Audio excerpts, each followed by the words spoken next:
Hey, what's up, my friends? Hope that you're doing well. Just a little preemptive thought before we get into the podcast. I'm still overcoming the sinus infection that I've had, and so I'm a little bit nasally, so please bear with me. But of course, I wanted to stick to my promise of doing a weekly show with you about my own health and journey in the podcast. So here we are.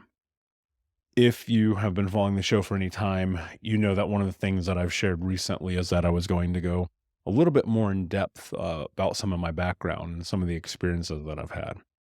And so that's what I'm going to do today. And in this episode, one of the things that I want you to hopefully take away is understanding that there's a massive difference between what are facts, what are actual facts, things that are evidence based, and what we interpret as truth. Here's what I mean about that. If you meet someone, you have two different interpretations of what the truth of that meeting is. Where was it? What time was it? How was it? Right? Because someone would be like, oh, it was at that one restaurant. And then someone's like, no, it was at that coffee shop. And then the other person's like, when we met at noon. And the other person's like, no, we definitely met at 7 a.m. There's only one consistency, and that is the fact that you met. And here's what's interesting about facts. Facts have the ability to set us free or to keep us trapped.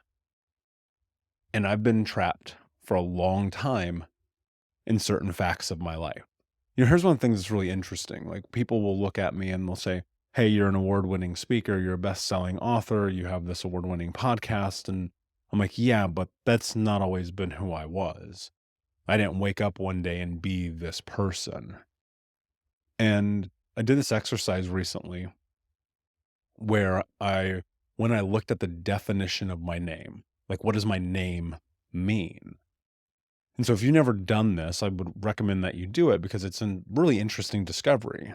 What does my name mean? Just go Google your name. What does it mean? And my name, Michael, means he who is like God. Now, as you may know, my last name is very different than my birth name.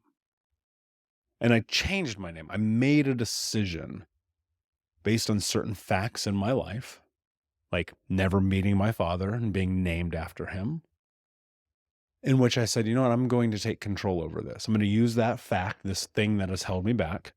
I'm going to take it. I'm going to own it. I'm going to flip it. I'm going to make it mine. And that's where Unbroken came from, right? So if you go on social or the things that I share on the world, you may see me as Michael Anthony, right? My middle name. But generally speaking, you're probably finding me as Michael Unbroken. And so here we are. I have this idea, this concept, this first name of Michael, he who is like God, unbroken, which means whole, or untamed or untamable, like a unbroken horse in the wild is not tamed.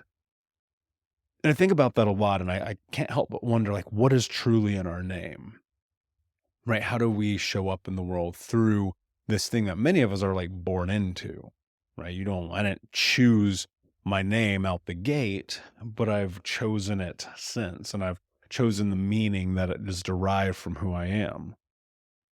One of the hardest things for me, really probably in my whole life, is being named after my father. And the reason it's so difficult is because I often say I never met him, right? And I did meet him once. It was on my birthday, and I was about 5 or 6 years old, and he took me and my little brother to the mall, and we asked to play on one of those, like, quarter machines. Like, you put a quarter in, and it's a ride for 12 seconds. And I'll never forget that right there in the mall that day, the first time I met my father, like, he beat us there in public, and people just, like, looked on like nothing was happening. And it's easy to say, well, it was the late 80s. We lived in a different world. Sure, whatever. But I was haunted by this for a long time. And I remember once I was at the grocery store with my mother, and my stepfather father's stepdad. And he was blind. And he was a really kind-hearted man who, in the midst of the chaos of what I know to be his relationship with his wife and his stepchildren, it was always kind of strange to me to think like, man, this guy's like really kind. And I don't understand why.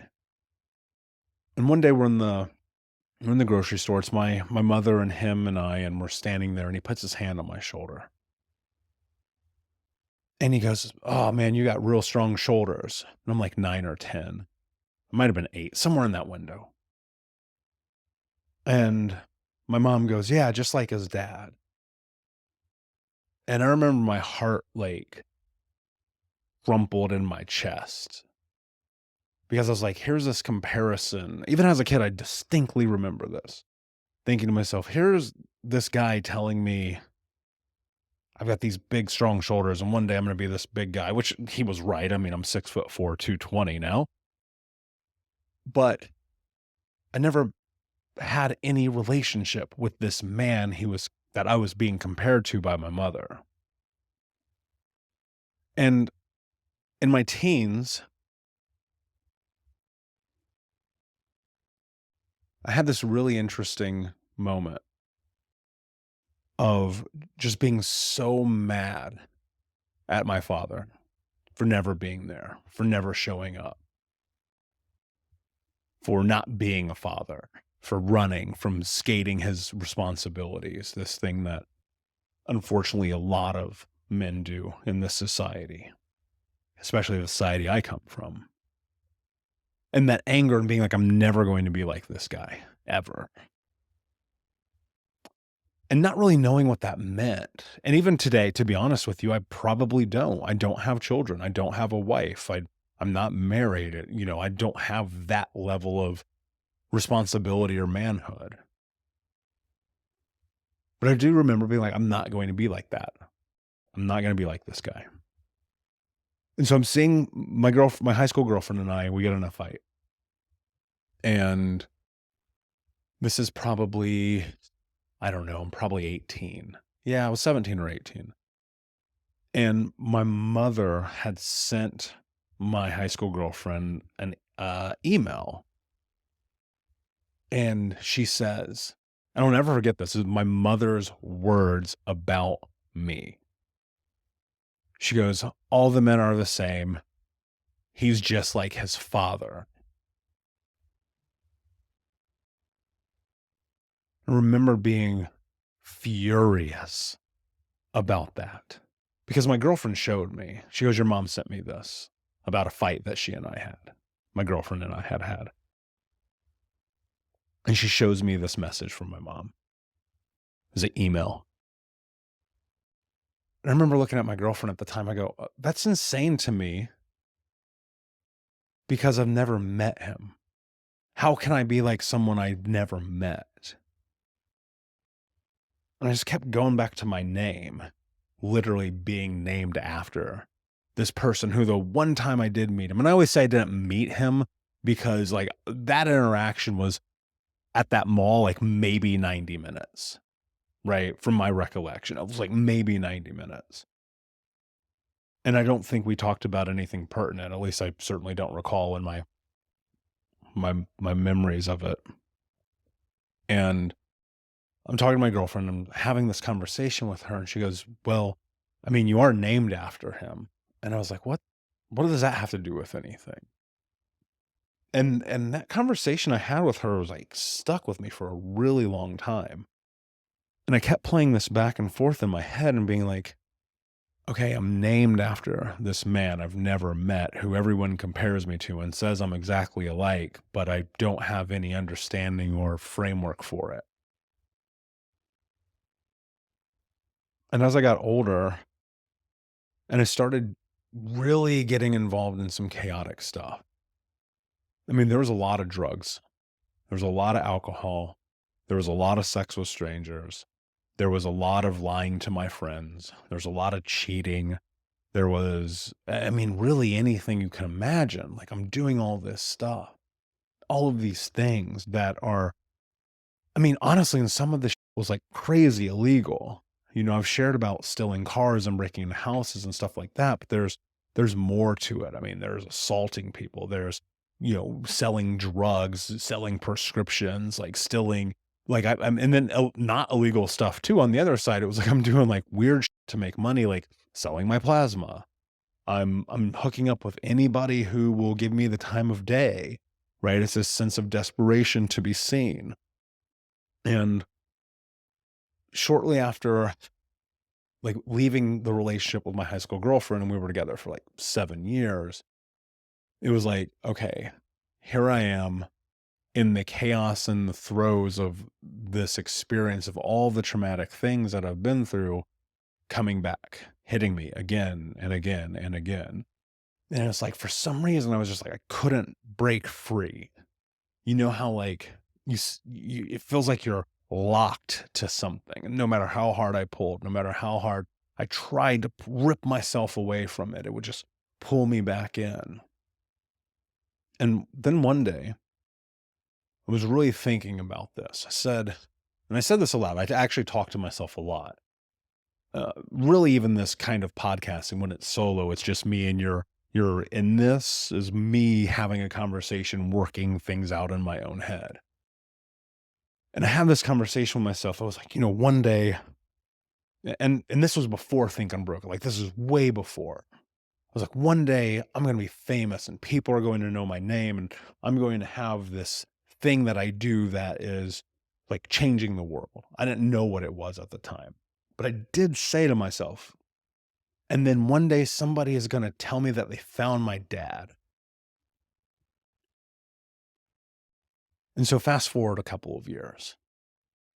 I go through the healing journey. We've talked about that a million times. I go through the back and forth and the chaos of transformation and changing my identity. I start speaking on stages. I have the podcasts. We're writing the books. I'm coaching the people. And 2 years ago, no, actually, it's almost 3 years ago now. This summer will be 3 years. So it's 2.5 years roughly. 2.5 years ago, I get a DM from someone. And it said, hey, I know who your dad is. I know where he lives. I'm his cousin. And if you ever want to talk to me about it and you want to meet him, let me know. Which would have been fine. Like, I'm like, okay, whatever. And then she sends me a photo of him. She's like, here he is. This is the guy who, for at this point, 35 years of your life has been absent. And there's an interesting moment in that because it was deja vu. Because I knew one day this would happen.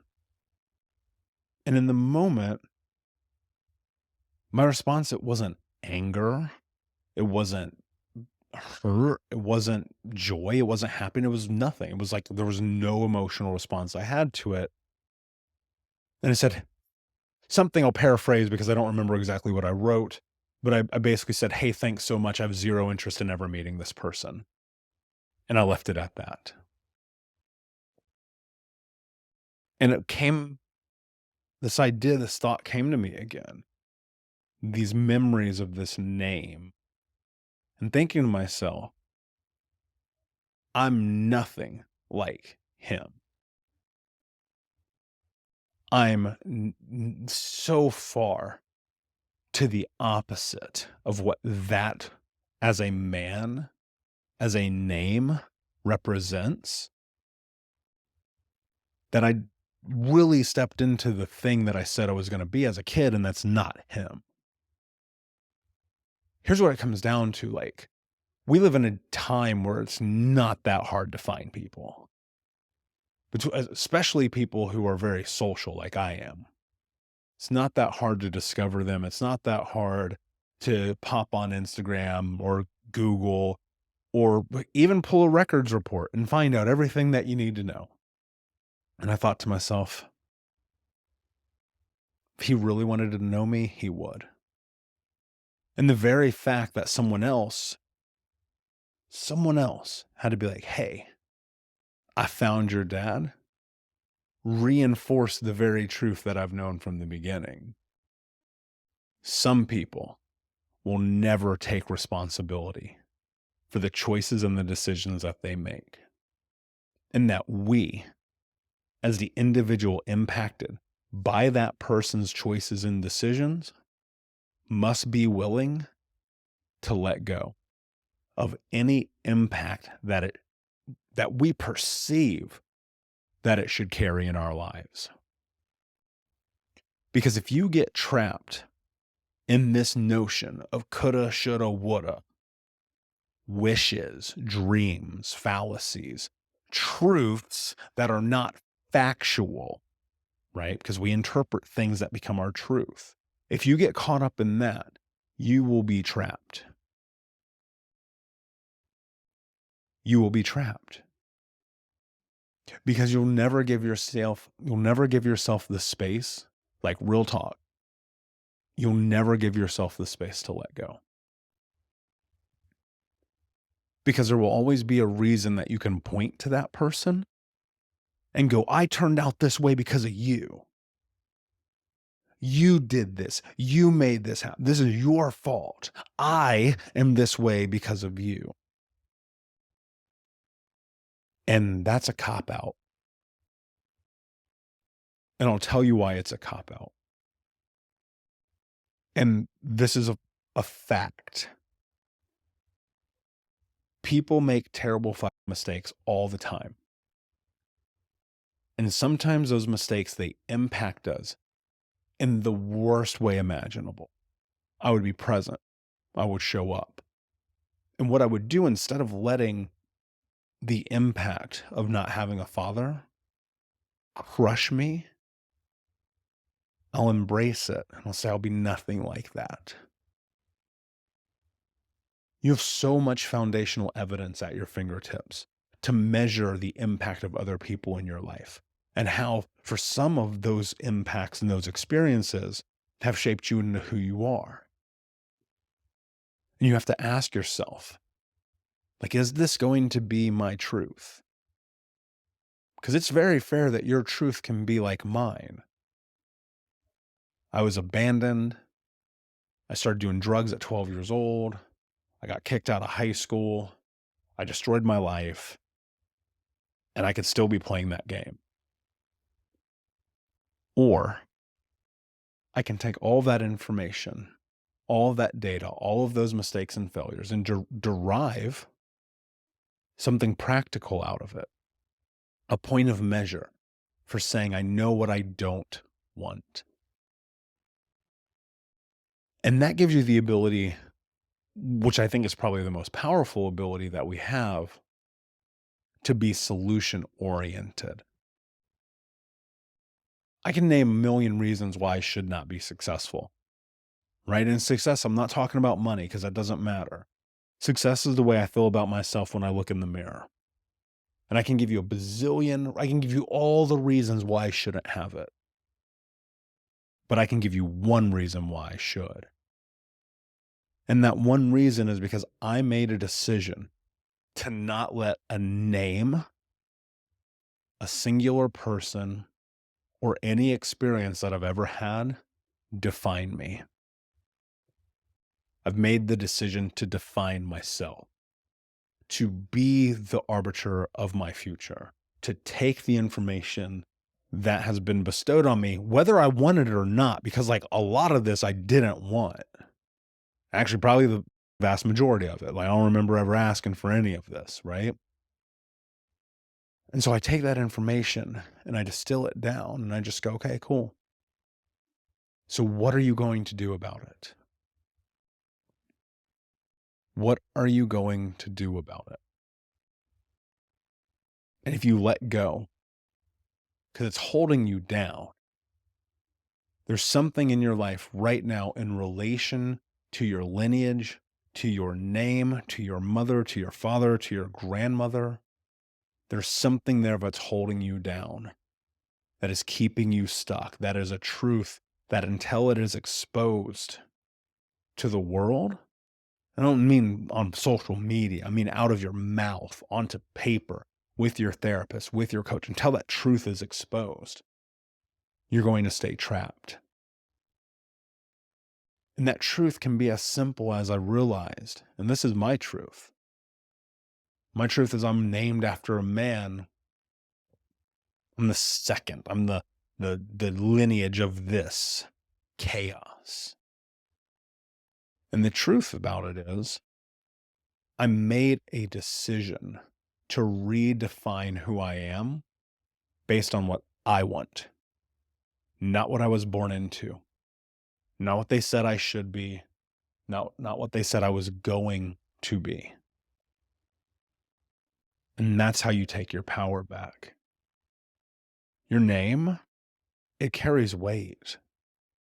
The scars carries weight. The memories, they carry weight.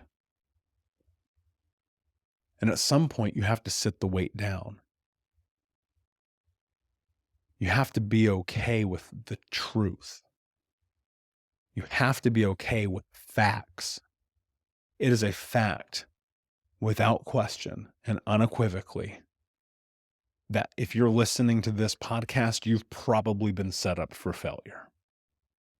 Abusive parents, impoverished home, beatings, molestation, hurt, pain, suffering, learning disabilities, bedwetting, all of these things I'm naming out of my own experience.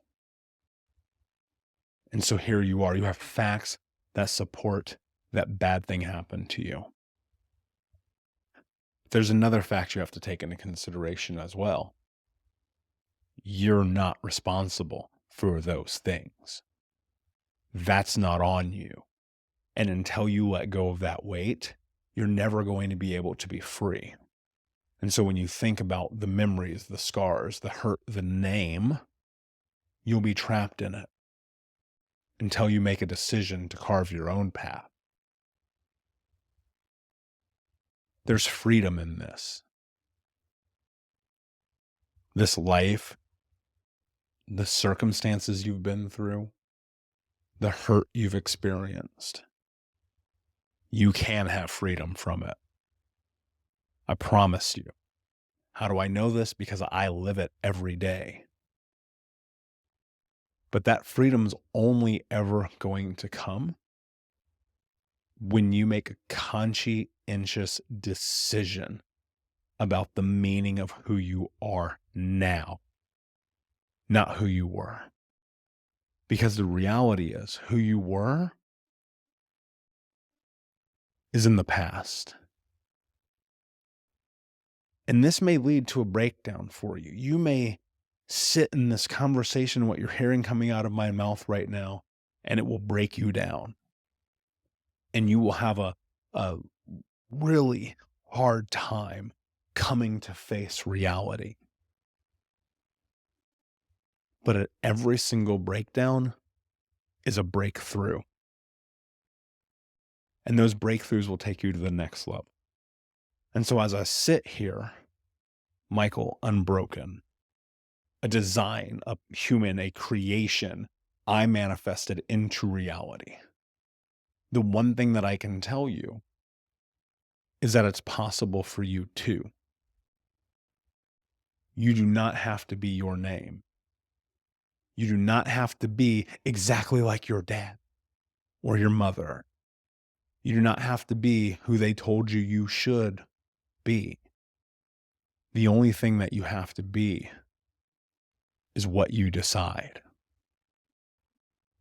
And this will always come back to the question, my friend. And it's the hardest question you will ever ask yourself. What are you willing to do to have the life that you want to have? And the answer for you today may be letting go of your name. My friend, thank you so much for listening to this episode.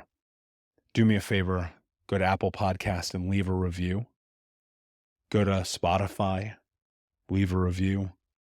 Go to YouTube, subscribe. Because when you do, you're taking action and you're helping other people discover this information so that they too can be unbroken. And until next time, my friend, be unbroken. I'll see you. Thank you so much for listening to Think Unbroken. Please share this episode with someone who could use it and help us move forward in our mission of ending generational trauma in our lifetime. And if you would, please take 5 seconds to pop on iTunes or Spotify, hit that 5-star, leave a review, and you can also reach out to us on social at Michael Unbroken or at Think Unbroken. And of course, you can check out our YouTube channel at Think Unbroken. Thank you for being a part of Unbroken Nation, my friends, and until next time, be unbroken.